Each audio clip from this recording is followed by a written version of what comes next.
मेरा नाम, काश मैं आपको अपना नाम बता पाता। मेरा असली नाम क्या है ये तो मुझे खुद भी नहीं मालूम। वैसे मुझे लोग बहुत सारे नामों से पुकारते हैं। कोई मुझे दीवाना कहता है, कोई आवारा, तो कोई पागल। आप मुझसे मेरा पता मत पूछना, क्योंकि मैं कहाँ रहता हूँ ये तो मुझे खुद भी नहीं पता।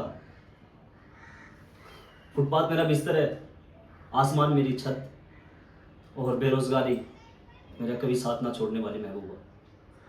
इसके अलावा मेरे दो जिगरी दोस्त हैं, एक भूख और एक गरीबी। मैं अपने बारे में जितना भी जानता था मैंने आपको बता दिया। आप मुझे अब सलाखों के पीछे डाल दें या मुझे खाली छोड़ दें, वो आपकी मर्जी। वैसे भी आज़ादी की ज़िंदगी में ना रोटी मिलती है ना कोई मज़ा है। अंदर रहूँगा तो महफूज रहूँगा, और मुफ्त की दो रोटियां भी मिलेंगी, बस।